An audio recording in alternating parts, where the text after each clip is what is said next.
So education obviously is one of the most important issues out there. It's something that I think that kind of falls by the wayside. People often forget to talk about it, but it turns out who is educating your children and how that takes place is really important for the next generation. And one of the people who cuts through all of the BS on all of that is my next guest, DeAngelis. He is the research fellow at the Heritage Foundation and author of The Parent Revolution, Rescuing Your Kids from the Radicals Ruining Our Schools. Couldn't have said it better myself, Corey. So I'm so glad to see you're here at CPAC hanging out. Yep.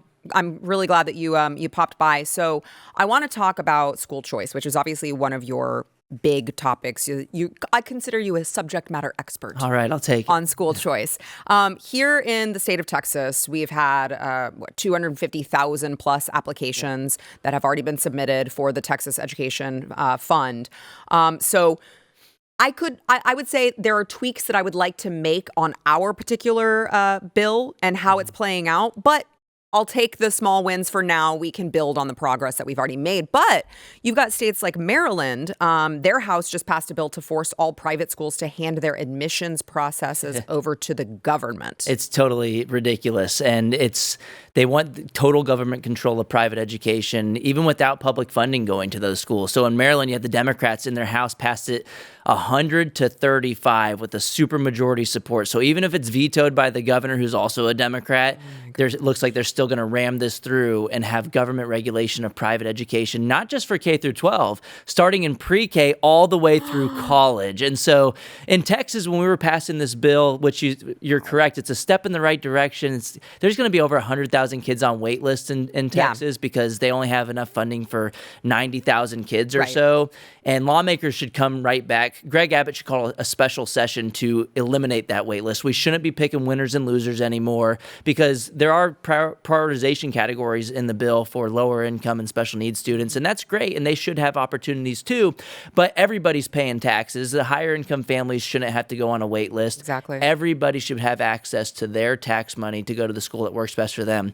But you had people fear-mongering when that bill was about to pass. Even some on the right were saying, oh, with government shekels comes government shackles, but the story out of Maryland goes to prove the point that you can get the shackles without the shekels, so you might as well give parents a choice to make that cost-benefit decision themselves. I'm so glad that you mentioned that because that is something that I forget which legislator I was talking to here in the state of Texas, and I guess even if I remembered, I wouldn't want to out them in a private conversation, but they made that point to me because I said, well, what would you say to all of these people who are in my ear telling me, why are you advocating for school choice? That's just going to come with more government control. And they were like, Sarah, we can pass a bill right now giving ourselves more control. Like, what? We could do that already. Yes, so it's we might as well. Yeah. Missing the forest for the trees. It's making perfect the enemy of the good. The reality is you have 90% of kids stuck in totally controlled government-run institutions. They're anti-Christian institutions, and they are anti-free market institutions. And so you have this radical left ideology, this transgender insanity being pushed in the government school system. Even in states like Texas, where we live, where we've passed bills to ban CRT, they're still doing it anyway. Yeah. And so what I like to point out is that politicians can walk and chew gum at the same time, just as the people who kill school choice in places like Illinois, the Democrats, they're also coming to regulate private and home education regardless of their school choice. They got rid of their program for school choice in 2023. The next session, they came after the homeschoolers too. And then on the flip side, you look at places like Ohio, when they passed universal school choice, they also reduced homeschool regulation. This session, New Hampshire, their House just passed a bill overwhelmingly to deregulate homeschooling to make it the most home education-free state in the nation, and they just passed universal school choice. So the real problem is the authoritarians in office who want to take away all of your freedoms. So for parents, eternal vigilance is the price of liberty. And the way that we're going to win this war that the unions have waged on our kids for decades is to lock arms together, stop bickering on the right over these policy details. And at the same time, we should hold legislators accountable, the ones who think that the government should be in charge of our kids. Yeah, I mean, the pre-K thing is still sticking with me, to be honest. Is it even, it's not mandatory, right? Well, they want your kids from cradle to grave. Yeah, right? So that's insane. The radical left has figured out that they don't even have to have their own kids anymore, Sarah, and they can still change the direction of this country by influencing and molding the minds of young, impressionable people, our kids, through the school system. They've infiltrated the school system. You have people like Randy Weingarten just came out today. Her union voted to boycott Target. And it's like, what? I thought this was an education organization. What? It turns out that Target wasn't sufficiently anti-ICE for Randy Weingarten. You're kidding. And so she's using our tax money through union dues to lobby Target and their executives and to go and protest. It has nothing to do with education. It's absolutely bonkers.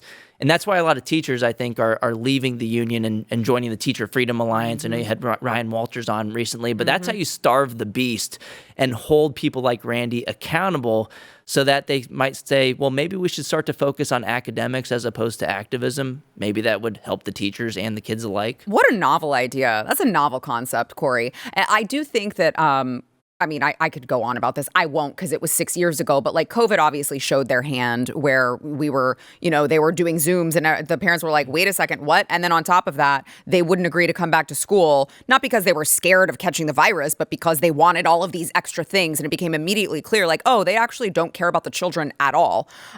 So you're also exposing a school in Chicago, which is, I want to hear the details. Crazy. It's empty. It just came out like last year that there were 55 public schools in Chicago. We should call them failure factories because not a single one of them have a child that is proficient in math. And they spend $30,000 a kid. And this one Douglas Academy was a red flag because it's 97% empty, Sarah. It was built for 1,000 kids. It's still around today. They only have 26 kids enrolled. And guess what? They have 28 adult employees enrolled. The teachers more union, adults than kids. It's become a jobs program for adults and administrators, not an education initiative for kids. And it just goes to show you that they spend almost $100,000 per student per year in this institution. And it's still open because the unions won't let it go. And what's crazy is the teachers would benefit if they closed this school. Why? Because they'd work somewhere else and all that wasted money on the buildings that aren't being used would go towards teacher salaries. So the union bosses are so stupid, and that union boss in Chicago, her name is Stacey Davis Gates. She sends her own kid to a private school, and she called school choice racist a couple of years ago. Oh, imagine that. They always do. Right. Everything's racist. Yeah, everything's racist, and they always are like, no, public schools are fine. Well, why do you send your kids to private school then? Apparently, rules for thee, but not for me.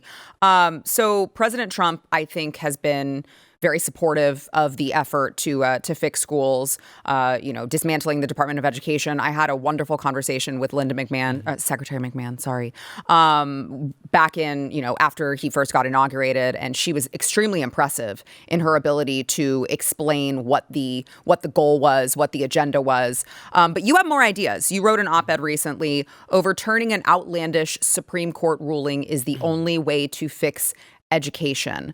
So tell us about this. Yeah, it's insane. Most people don't know this is happening, even in a place like Texas, where about a half a century ago, there was this Plyler v. Doe decision at the Supreme Court. It barely passed 5-4. And what it does is it forces all states from the federal government, forcing every single state to mandate their taxpayers fund the education of illegal immigrants. And you have examples of people from Mexico going across the border, dropping their kids off on a bus to go to get a free education in America. And meanwhile, in America, if you're on the wrong side of a district line, you can go to jail for lying about your address to get into a better public school. And that's for American citizens, and they're held to this high standard of staying put on your assigned school, whereas illegals, they have to open the doors wide open. And so that is really hurting the kids who are here legally because that's wasting a lot of time on teaching these kids English. It's a lot of taxpayer funding. You think about it, $20,000 a kid we spend in America in our public schools.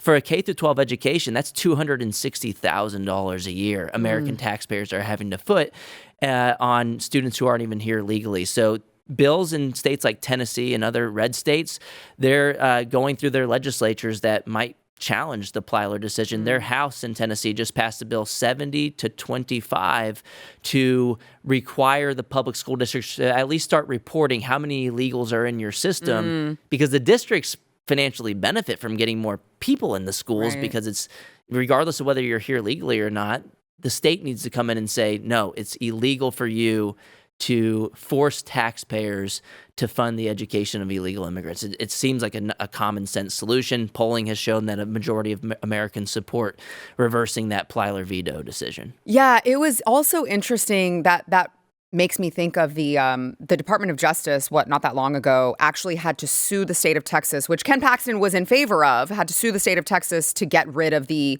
in-state tuition for illegals because for forever, I think it was, you would know better than me, what was it, Rick Perry? This was a Rick Perry era thing that they had passed that he signed into law that you could. So I had a friend who was a legal immigrant from Canada, was here on a student visa, and he had to pay extra because he was from Canada and he did it the right way. And he was so pissed because he was like, well, how come I do it the right way and I have to pay more? And all of these illegals just hop across the border and they get in-state tuition for all of these public schools. Like, that's nuts. And it was crazy to me that it lasted for this long, not because of Ken Paxton, but because the legislature wouldn't fix it. Yeah, that's exactly right. And so when people think it's crazy for illegals to get in-state tuition and all these taxpayer-funded benefits, just imagine if those same students were given a totally free higher education. That's what we're doing year in and year out for decades now because of this ridiculous Supreme Court decision. I think we should pass a bill to make it illegal to force taxpayers to fund this nonsense for illegal immigrants and invite a challenge from the teachers unions. We have a more conservative Supreme Court than we did in 1982. And so I bet you that would have far-reaching impacts, not just in red states, but blue states alike, to where you'd have a lot more taxpayer money. I mean, because states fund, like the majority of the state budgets in basically every state go towards education. It's so expensive. Yeah. And it's not being spent wisely. I think that's what happens when you have a monopoly. And so, look, the teachers unions have overplayed their hand.